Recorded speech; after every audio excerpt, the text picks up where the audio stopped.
Welcome to Lead Different, the podcast that redefines leadership and challenges the status quo. Hosted by Daniel Dominguez, founder and CEO of Why Not Leadership. This show is your compass to becoming a better leader through the power of self-awareness. Good leaders foster teams that are engaged, empowered, and energized. Join us on this transformative journey as we equip you with the tools and insights to lead different. Get ready to challenge the ordinary and embrace self-aware leadership. This is Lead Different. Subscribe now. Discover a new era of leadership. Lead different, because great leaders change the world. Hello, everyone, and welcome to the Lead Different podcast for this week. I cannot wait to introduce you to our guest this week, Elles Skony. She comes to us from the HR world. So we're going to have some fun learning some tips from an HR professional who's done a lot of really great things.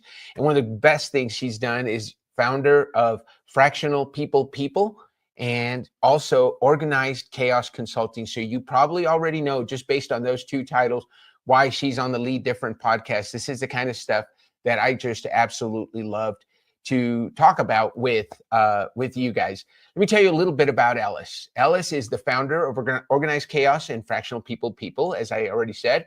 She's a dynamic leader who is known for bringing order and clarity to fast-growing, venture-backed companies. She has deep experience across tech, SaaS, AI, digital media, and more.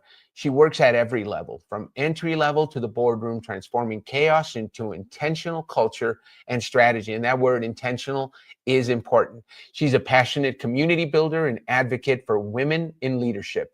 Elles combines executional rigor with a human touch.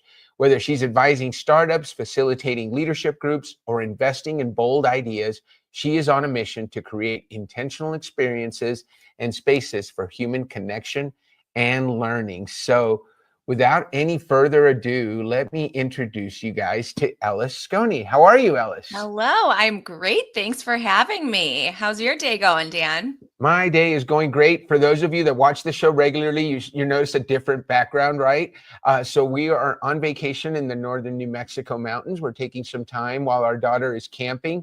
And my wife and I are in this amazing little cabin, and Elles got to see our view out the window.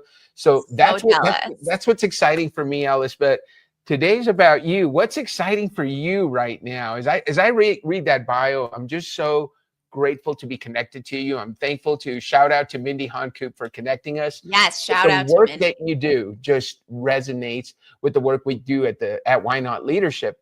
But what's exciting for you this summer? You know, I mean, summer-wise, the kids are out of school tomorrow, so we're in the final countdown. So we got all the logistics, but you know, I'll be traveling with the family, and there's just exciting things going on in my business that just bring me a ton of positive energy and joy. So it's a build type of summer. Lots of networking coming up too in real life. Fantastic. And I'm glad we have you on because, you know, as we were going through your YOS results earlier this morning and just getting to know you a little bit better, there's so much purpose, there's so much intentionality to what you do and the work that you do and how you bring it to people. And then as I was reading, you know, how can I not? So my why is contribute, my how is to challenge the status quo. So I tend to get along well with better way people like yourself, but Organized Chaos, that is such a great company name. I love it. Organized Chaos Consulting, because so many of us probably feel that way, especially since you work with startups. There's so much going on. And as I got to know you and know your how of clarify. So creating clarity, putting things in order and making sure people know where they belong and what they're doing, it's a gift of yours, and it's something you bring to your clients. I would love to just hear the origin story for Organized Chaos Consulting, for that name. Yeah. Yeah, absolutely. I was brainstorming with my brother, who is a thought partner in all things business for me. And, it's like a big decision when you make your LLC and create your LLC. Right. And so went back and forth on all the names. And I'm like, maybe it should just be Elles Consulting. And he was like, just think of like a term that you use a lot, and like reflect in that way. And maybe, that something will resonate. And then in my conversations that week with clients, because I started doing this before I had my LLC, with clients, I found myself saying, we just need to organize the chaos. Like, it's Right. chaotic. That's normal. Growth is fun. We're changing. It's chaos, but like make sure that it's organized. And I say that all the time in my work. And so I was like, organized chaos resonates, but I still laugh every time I say Yeah. it for some reason. Well, it's they're opposites, right? Organization and chaos are opposites, but you bring Yeah. them together, and you have to bring them together in order to Yeah. make sense of it. I have a potential client. I'm gonna take advantage of having you on the show to get some advice. This is a client who, good friend. He owns a huge company, owns hundreds of restaurants, and he's opening so many restaurants right now. So, we were talking the other day. He says, Dan, I need to bring you in. I want you to talk to my leadership team. He's got 50 store managers. And I said, okay, well, when do you want to do that? He said, let's do it in August. And he says, here's my HR partner. Call him and get it all set up. I want you to do a keynote and take him to the training. Well, a couple of weeks go by. I finally hear back, and they are so busy. Yeah. Opening stores. Yeah. They literally don't have time to get back to plan this retreat for the leadership team. Yeah. And it's funny because I'm talking to my friend, and I said, that's exactly why you need to bring me in, because Totally. if you don't have time to even take a breather to see, okay, where are we going? How are we prioritizing? What advice would you have for someone like that just says, I don't even have time to take the time to get the training? Yeah, I know it's so chicken egg, but typically that sentence, the other sentence I say a lot is like, you need to slow down to speed up. It really makes a difference if you take the time to like be conscious in what you're trying to build, be intentional about like why you're building it the way you are, and then get everything kind of organized before you blast off and do it. But the other sentence I say all the time is you're fixing the plane while you're flying it. And so these are just like very real truths in high growth environments. So it's how do you embrace the chaos and like have fun with it too? Cause like we're not curing cancer in most startups that I work for. Some, are hopefully, but how do you just have fun and like embrace that it is a chaotic moment, that you are sprinting a lot of the time, but then also like just create the space to slow down so that you can ultimately be much more productive and effective. So yeah, slow down to speed up. Slow down to speed up. I've used that my entire life, and I'm not, I probably a lot like your clients and my client that I'm talking about here. It sometimes is you jump out of the plane and you build a parachute on the way down, right? Totally. Yeah. And that's what it feels like. And you've got to get that parachute built because the ground's coming up fast. Yeah. So, and the risk is much higher to the business, especially if you think about culture and when companies, because culture is, an evergreen organic thing. And it's usually built in very unintentionally. And so it is a competitive advantage for you to take a second and build it intentionally. Because otherwise you'll turn around and look back and you're now, 500 people and you haven't thought about it. And there's all kinds of things inside the organization that are now much harder to change. So just being intentional in that way for culture, especially is a game changer. Yeah, I'm already thinking I'm going to bring Elles to this keynote, and we're going to tackle this together. Yeah, let's partner up. I can see your talents being so important for this group. So we'll talk some more, Elles. But for sure. So, as I was reading your bio, so the first thing caught my attention, obviously, Organized Chaos Consulting. Tell us about Fractional People. What is that venture? Yeah, fractional people. So around the same time that I went out on my own, and I was doing my own career curiosity tour, as I call it, I was talking to my network, I was learning, trying to figure out what I wanted to do with my life. I talked to a lot of peers who were in a very similar stage, or I talked to some mentors who had been doing fractional leadership for a while, and recognized, kind of the resounding theme out of my conversations were, it's great, I love it, I love the flexibility, but it's really lonely. And I had, I was looking for a community. Like now I recognize I'm a community builder, but then it wasn't intentional. And I said, like, hey, let's just jump in a Slack workspace. And so I sent it out to, I think it was 7 people one night after I had a conversation with Kim, who's a founding member and a partner of the part of the leadership team of FPP. And she said, hey, do you want to meet every week and hold each other accountable, as entrepreneurs? And I was like, I don't think that that's sustainable. Like a Zoom call every week, I'll probably bail too much. So let's get in Slack and do it async. And it's like, I got great advice from a friend and previous coworker of mine who said, like, in this new path, like, lean into abundance, just lean into abundance, like, see what the universe brings. You have the space to do that. And that's the number one core value of fractional people. And so it's been just such a journey, and it's been organic growth and just following where the positive energy is and getting good people with good vibes in a safe space, virtually. And then we meet in person sometimes too. But but fractional people also, for those who don't know what it is, it's a virtual Slack community for HR practitioners who are now out on their own. So the common thread is they've been doing HR for 10, 15, 20 years in-house, and now they're out on their own and they're doing HRpreneur work, as we call ourselves. So fractional HR, or coaching, consulting, advising, the portfolio of revenue. You mentioned something during that I want to learn. I want to hear more about, and I know people will want to hear more about. What does it mean to lean into abundance?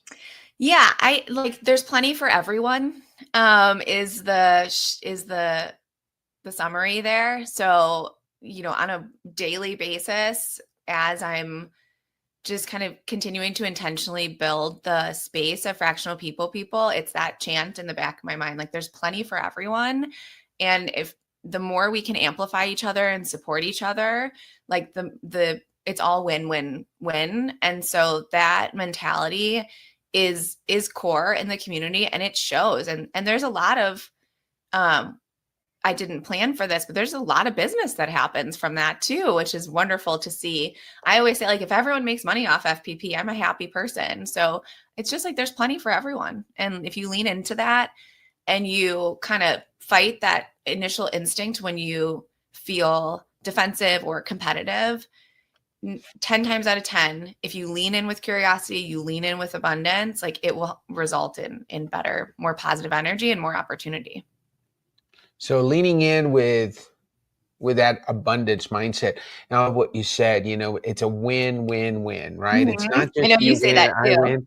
Oh, I love that. Because you win, your client wins, and their clients win, right? So everybody wins, and that's it's so important. I can't stand scarcity mindset. I can't stand people, and you are totally immune from a scarcity mindset. So let's get into this real quick, Elles, because our audience is, a lot of my audience are coaches. So a lot of people who use the YOS discovery. So I always like to cover your YOS in the conversation. So the reason Elles can't be in a scarcity mindset is her why is to find a better way and share it. She's not the kind of person that finds a better way and says, oh, I'm going to keep it to myself because now I can be king of the world, right? It's more like, hey, the more people I can share this with, the more people that can have success, and the more people that can share in that abundance. So your why is to find a better way. Your how is clarify. It's so cool because even in your mission statements, I was reading your introduction, you talk about bringing clarity. And part of that is, I think, you bring clarity when you organize chaos, right? Yeah. You take better way people tend to have, we didn't talk about this, Elles, but better way people tend to also be shiny object people, right? You tend to go from one thing to another. It's easy because if it's better, you've got to figure it out. You've got to implement it or not. But with Clarify, that's just such a genius because you create clarity in order to contribute. So her Mhm. YOS is better way, clarify, and contribute. So I just want to give the listeners a little bit of context, and Yeah, that seemed like a perfect fit for you when we talked about it. You it like really to find did. better Yeah. ways by clarifying things and making things clear and understandable, clear and intentional, you said, Mhm. which I really like. And ultimately, you do that in order to help people move forward, Mhm. in order to contribute to the success of others. Your community, FPP. You know what I like about that is how simple you made it, Ellis. It's Mm. just a Slack channel. Now, is that all there is to it? I know that's probably how it started. There's got to That's be how more to it now, but how many people are in the community? But you started it. So tell us, how did you start it as a Slack channel? How many people yeah. were originally, and how many people are there now? Yeah. So started it, sent it out to I think the 7 people. It grew really quickly last year. We got up to I think about 1,400 people by the end of last year. Wow. And that was just people referring people. We also went international for so now we're international. We have some hubs in the UK and APAC and but yeah, we got up to 1,400 and it started as a free community and then made the intentional, now that I'm going to say intentional all the time, went through a really like a reflection of like, what is the community? What do we want it to be? The team dynamic is really important. So Mhm. it serves as a third space for a lot of people, for all of us, where we are chosen coworkers. And so like being on the team is really important and, signing up to be on the team. And so I switched it to a paid community coming into the new year, which was I was very nervous for. And the conversion was fantastic in terms of my expectations because Excellent. I set my expectations low. And so we had 500 people stay with us. And now I think we're up to about 620 FPPers. So yeah, it's just been great. And it allowed me to organize the chaos and have an onboarding and an offboarding. And now I have an entire resource hub. And so when people sign up for it, the expectation is you get to join the community. So Right. set the expectation low. You get to come into the community. That's what you're paying for. Right. But pretty quickly, you'll see there's a ton of other value and resources that are in there, whether it's recordings from all of our learnings the last year and a half or resources like we have partners give us, like 𝗪𝗙 compensation data and all these things. So there's a ton of value, but my like when people sign up, it's like you're signing up to be part of the team. That's really what we want people to be signing up for. I love how you just created something. One of the cool things that I love is you kind of just jumped in and you did it, right? Mhm. Let's create the community. Let's bring value. Got close to 1,000 people. And then there's that nervousness when you say, you know what, we're going to turn it into a paid community because you're actually working, you're providing value. And I'm sure this community doesn't just happen without some work from your side, but Mhm. there is that nervousness, right? Of like, okay, how many people am I going to retain? But Totally. then you're there now. And Mhm. and you've got now it's a business, but it's so true to your contribute that you couldn't just say, okay, you get to join the community. Now you're providing value. Now you're onboarding, right? And doing all these Mhm. things.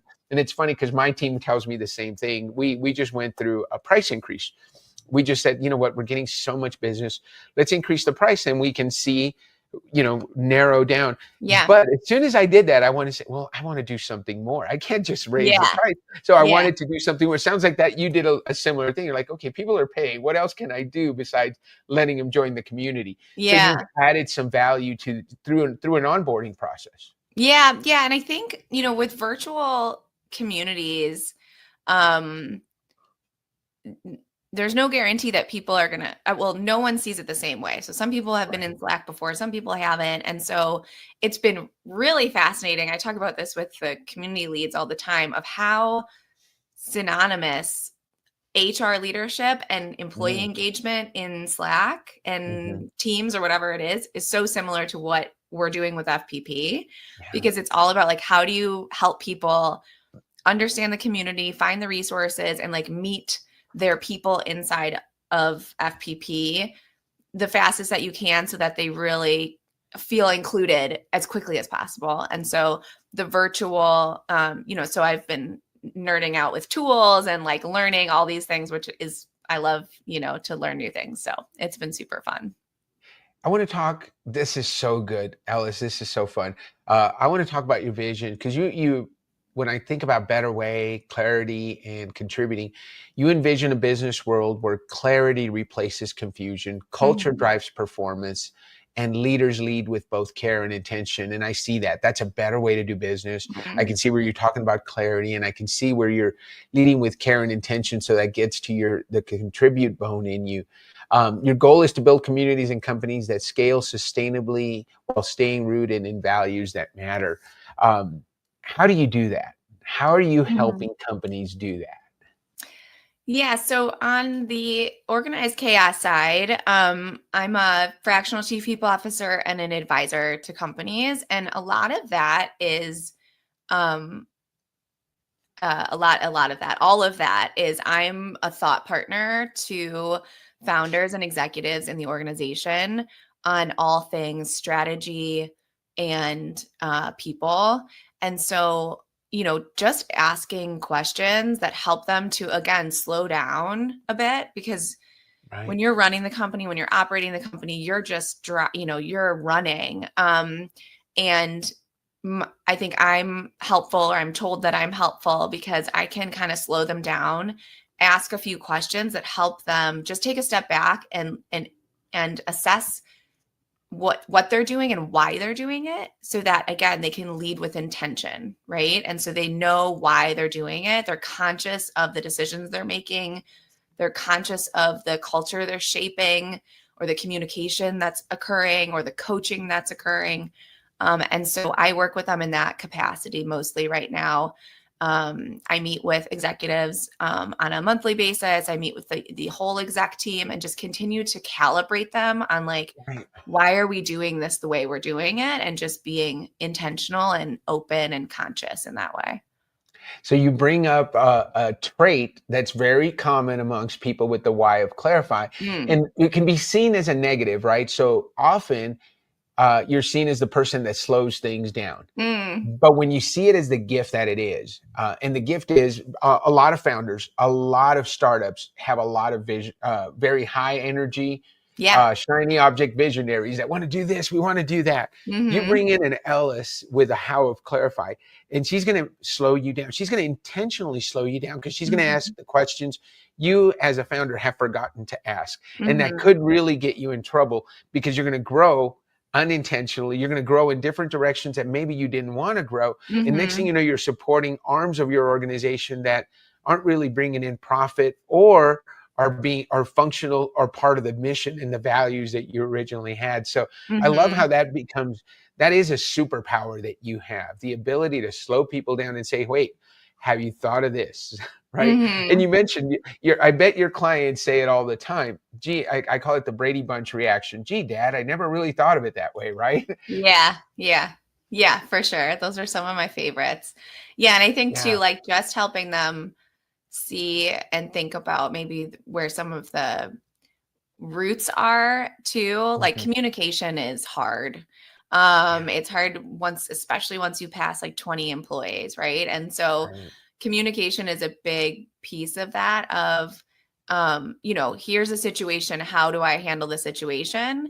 But that's not what we need to talk about, right? We need to talk about why we got to that situation, because there's probably some communication in here that could be improved so that it doesn't happen again. So that's the goal, slow down so that then it doesn't happen, and you can just speed up in the growth. And I think leadership, I just did a video on this, and for those of you that follow me on LinkedIn, you saw it. I was talking about great leaders don't have answers. They ask great questions, because our people have the answers. And if we slow down enough to ask the questions, 9 times out of 10, they're closer to the problem. They know the solution. It's a matter of asking the right questions. I bet you're really skilled at helping leaders ask those questions, because you're right. We can solve the problem. This is the problem we have. Let's solve that problem. Well, that solves it today. But if we ask the right questions and we get clear on what the root cause of the problem was, we can really fix the problem in the long term, right? Yeah, Absolutely. That's so fantastic. You mentioned in the pre-show we were talking about intentionality. Hmm. So let's talk a little bit about that. Well, let's focus on that because one of the things I know is if we're not intentional about culture, culture will build itself and it's not Yeah. going to be the culture you wanted. Yeah. So how can leaders be intentional about the culture that they're building? Yeah. Well, I think intention and clarity from leaders when we're talking about the things that they believe in or find important or the Mhm. way they want their organization to run. I think, I have conversations with founders all the time where they'll articulate, this is what I want to happen, but like, here's how I can communicate that. It's like, well, if that's what you want to happen, let's find out how to communicate that. And because when employees come into companies, when there's always fear that your employees won't be happy. And if they're not happy, 9 times out of 10, it boils down to like their expectations aren't being met. And Mm, and and their expectations are different than the company's expectations. Like right. expectations are misaligned. So the worst thing that a company can do is, especially with recruiting, is, say externally all these things or recruit Right. in employees with all these promises or expectations that don't actually align with what's occurring really inside of the organization. Right. And then you are, bringing in an employee who has expectations you've set Mhm. intentionally or unintentionally, and then they become frustrated because it doesn't match. So the best thing leaders can do is just be honest and clear about what they actually want their organization to look, feel, and be. And then and then employees get to make the choice, right? Like, is this where I Yeah. want to be? Is this how I want to feel? But the clarity is number one. And so when I'm coaching and talking to founders, it's all about how do we pull out actually what you want and what your vision is, and also make you comfortable with it, because that's the agreement that is set between employees and Yeah. companies. And so the more intentionality you can have around what you want your company to look and feel like, the happier everyone's going to be. The more clarity you have, the Yeah. happier Mhm. everybody's going to be. I want to. This is a shout out to Nikki, our COO at Why Not Leadership, because Nikki truly believes that our how, even though our why is important, so your why, Mhm. a better way, is important. She says our how tends to show up more because that's Mhm. how you do everything. So for you, I just keep hearing clarity is important. Clarity. Mhm. We want to give you clarity, and I really see it as a building block. It's almost a necessary element of everything that you do. Let's get Yeah. clear so we can get better, right? We're Yeah. going to get clear Mhm. so we can get better, Yeah. and that's going to ultimately contribute to the success of your company. Yeah. Let's get Yeah, that is so good. So, Nikki, you're probably proving the point that the how is so very obvious. So, and I truly believe it. We're just getting more and more evidence of it the more people we talk to. Mhm. Um, so let's talk about one of the questions that I like to ask. Hardest truth you ever had to face as a leader, and what happened when you did face that truth? Mhm. Hardest truth I had to face as a leader. And I remember this question. Yeah. Well, you talked about companies are not their employees, and Yeah. you're not needed for that company to survive. You said, but Mhm. it empowered you to build your own thing. Tell me more about that. So you had to face the fact that, hey, companies aren't their employees. You're replaceable, right? Mhm. Yeah. So hardest truth you had to face as a leader, and what happened when you did? Yes. This was a hard, like, this was a reflective question. Dan gave me a little pre-work so I could prepare. So this was a reflective question. I think a really hard truth for me, just through my career, was recognizing that companies didn't need me. Mm, I think that there is so much identity that goes into being an employee and building a company with and for the founders.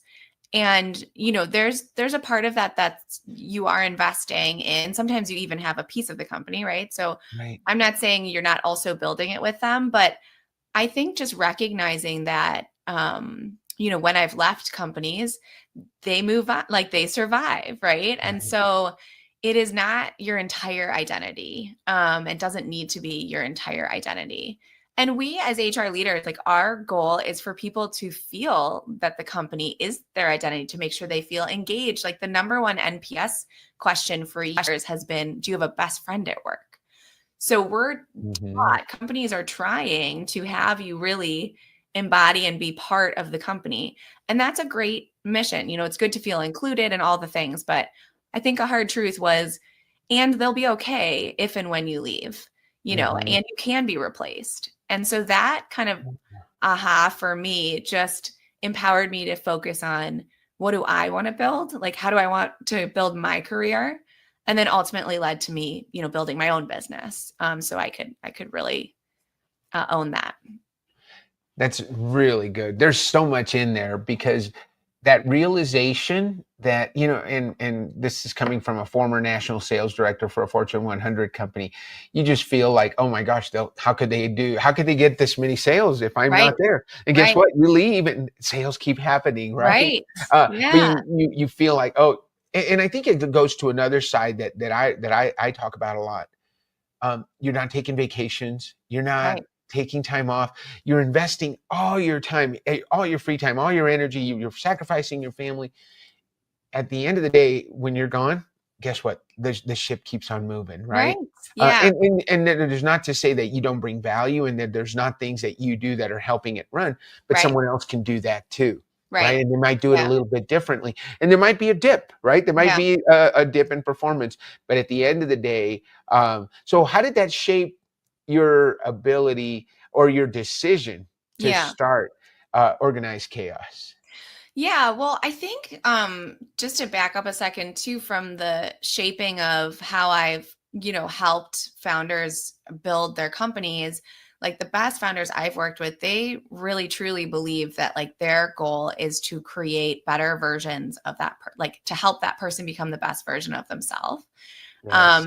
And so they recognize there is a world and a life outside of their company for their employees, and they support them accordingly, right? And so they set high expectations, they expect a lot, and they support you in making sure you're living a life that is full and, flexible and all the things. So that shaped my HR leadership, Mm. for sure, in terms of how I support employees or how I coach executive teams.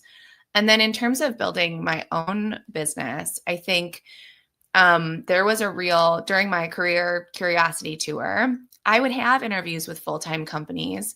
And I wanted the next interview because, I'm a competitive person, or I want to be liked, whatever it is. Like I wanted the next interview, but my full body, I talk a lot about, I grew up in training of conscious leadership.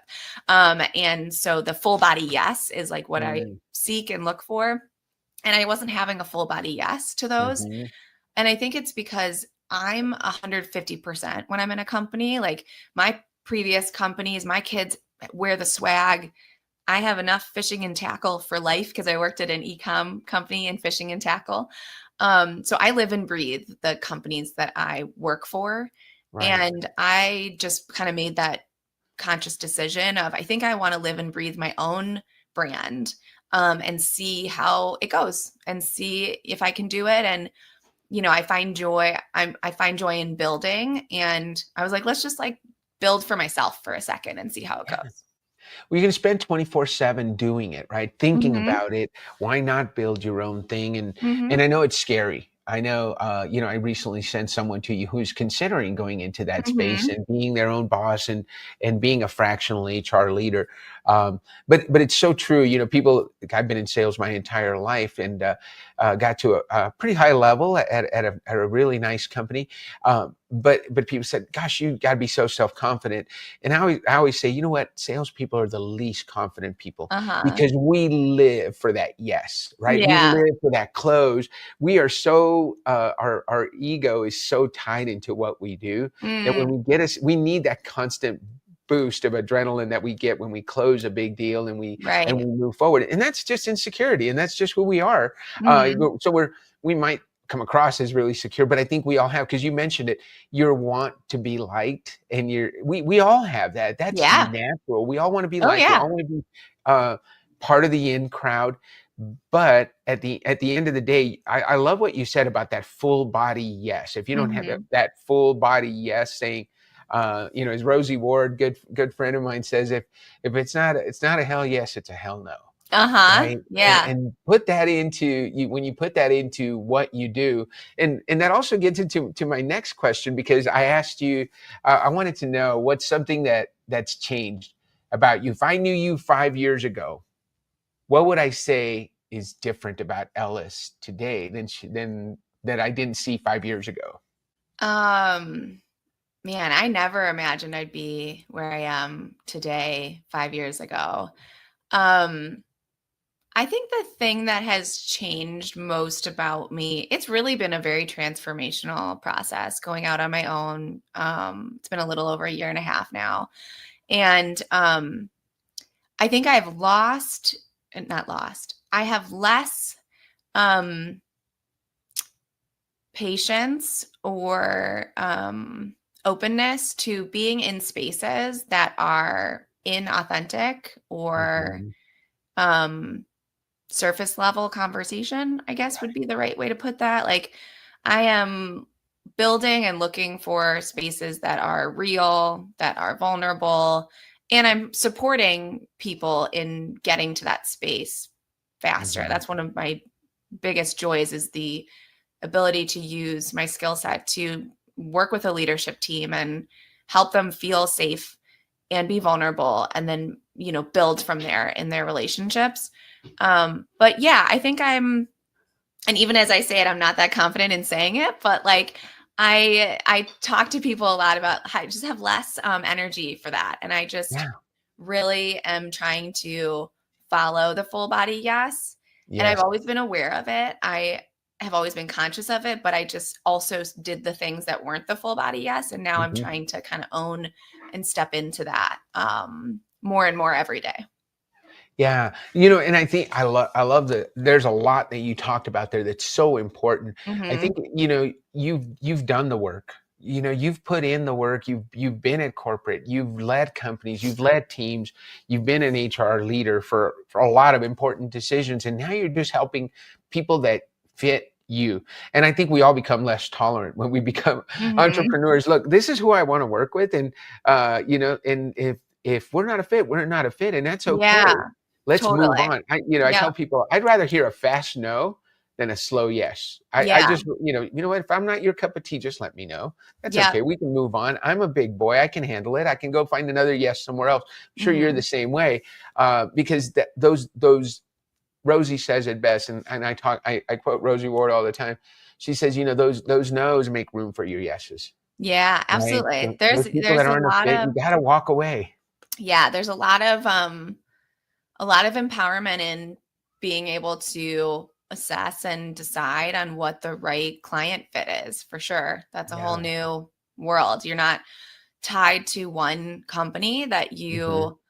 it feels so permanent. And I mean, nothing is permanent, and the only constant is change, is like my life Right. motto. And so the more you can embrace that and just continue to evolve and learn. And one of our most popular hashtags is like learning every day over here in Mm. FPP.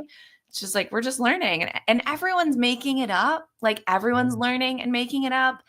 And so the more I see when people don't embrace that or aren't honest about that, it's like, I want to double down. I'm like, we're Yeah. all building businesses. Like, Yeah. no one's done this thing before, and that's okay. And we're learning and growing, and Yeah. just be human.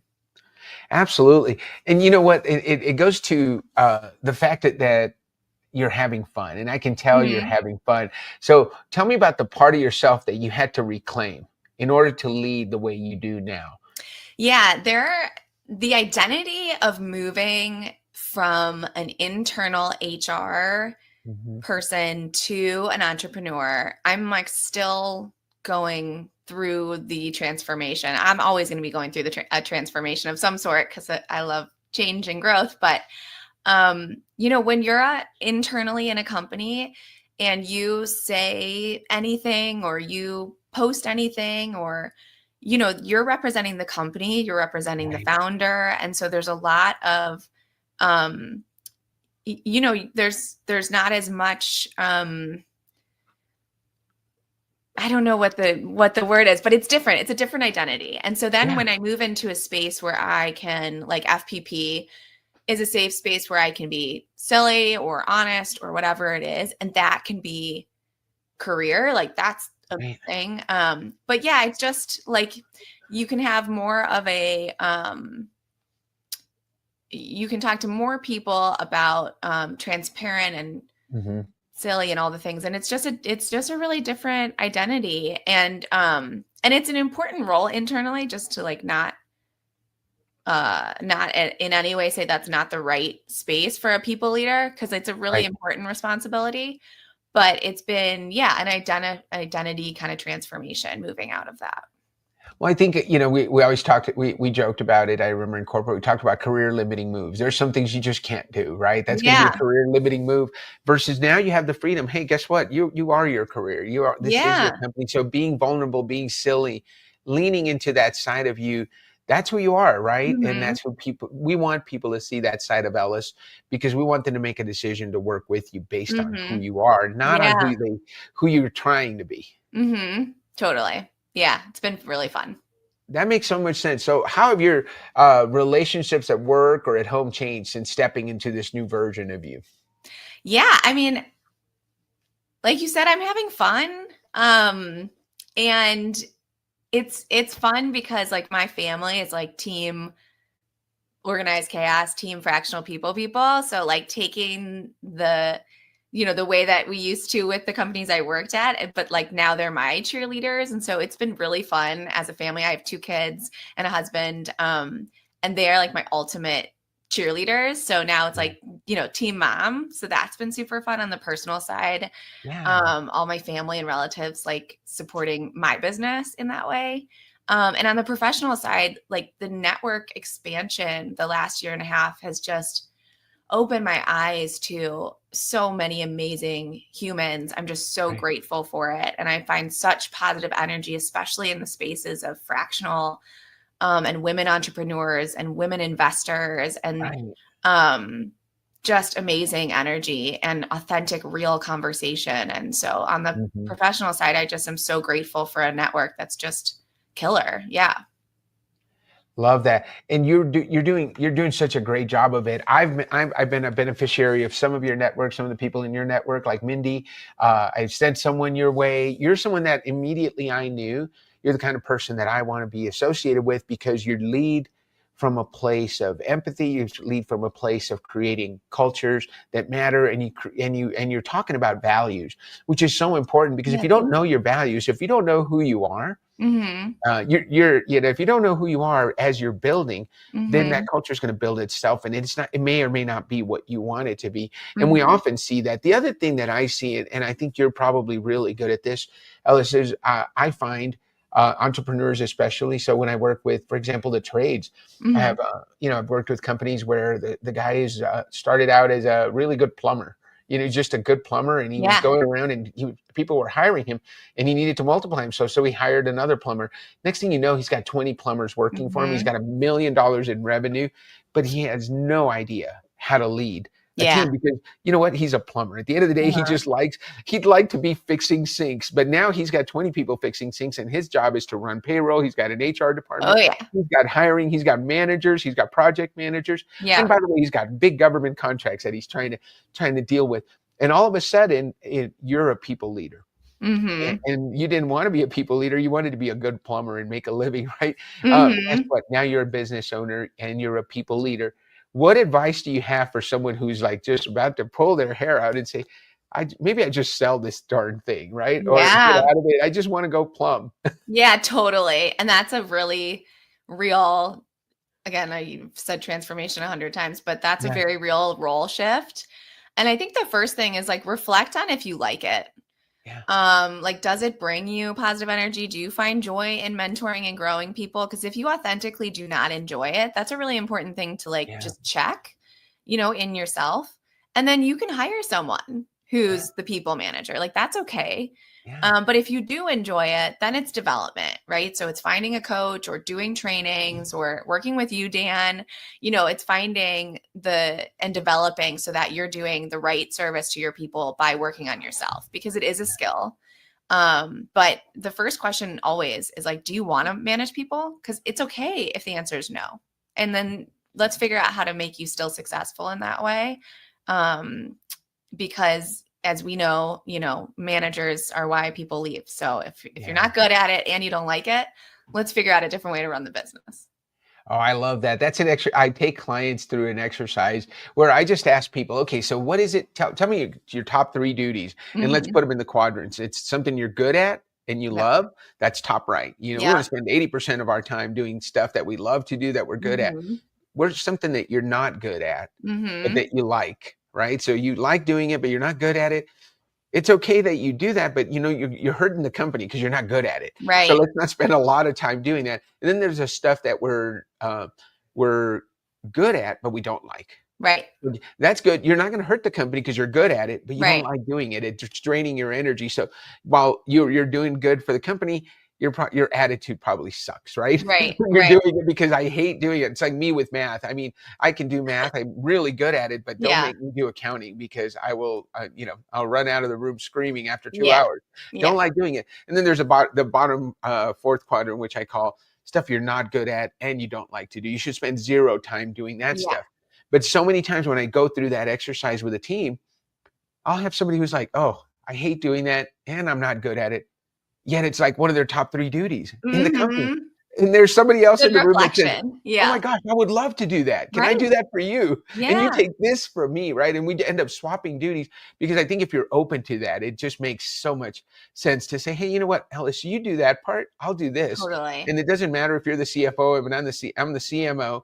I think we can switch those duties so that we're both in a place where we're enjoying ourselves, right? Totally. Yeah. We do that a lot in fractional people. There's a lot of sharing of opportunities because there's so many different slices and dices of what I'm good at or someone else is good at. And so we do like reflection on, like one of our members, 𝗬𝗵𝗀 took us through the 𝗖𝗂𝗃𝗃 exercise of what you're passionate about and how you can make, and then things that aren't a fit for us, we say like, who wants it? Like, who else is good for this, so that we can, again, like that win-win-win mentality. Love that. Well, tell me, let's finish up with a powerful question. So how would you describe the leader you are becoming if you had one sentence in which to do it? Yeah. The leader that I'm becoming, I think that as I continue to just go through the transformation, I really want to be and continue to be someone who creates spaces, like virtually and physically, for others to just be able to lean into abundance, to learn, for me to amplify them, and just like to experience joy. And I'm so grateful that Fractional People has organically become that. And I'm starting to recognize how much joy and fulfillment I get from just creating safe spaces for people to be who they want to be. That is so good. Ellis, it has been can you believe it? We've almost been on for an hour, but this has been such a great interview. I know our leaders who are listening are going to get a lot out of it. We're going to put your contact information in the show notes so you can get a hold of Ellis through LinkedIn. I know she's on LinkedIn. We're going to be on YouTube. We're going to be on Facebook when we premiere. So please, if you find value in anything you heard from Ellis, reach out to her. Give us your comments. You know what I'm going to ask you. Subscribe to the channel. Make sure you hit the like button. Make sure you do that, because that's what helps us get this message out to more people. We love having leaders like Ellis on the show who bring so much value, who are making a difference in the world for leaders at all levels of organizations. And not only that, she's helping train the next generation of HR leaders who are going out into the world and becoming those fractional people officers. For those of you that are all of a sudden find yourself with 30 employees and you don't know what to do, these are the people you want to call to help you. You can always call me and I'm going to help you with the leadership aspect of it. But when it comes to dealing with the people issue, these are the people you want to talk to. And Ellis, I know you would be more than glad to help them. So I have so much enjoyed hearing about your philosophy, hearing about your venture, and there's so much more. We'll probably have to have you back on again, Ellis. Is that all right? Yeah, I'd be happy to. I mean, back at you, Dan, like going through the assessment has been amazing. It was like scary how accurate it was. And even the questions for today's podcast, such a good reflection. So just appreciate you and your energy and your mission and all the things and having me on the show. I appreciate it.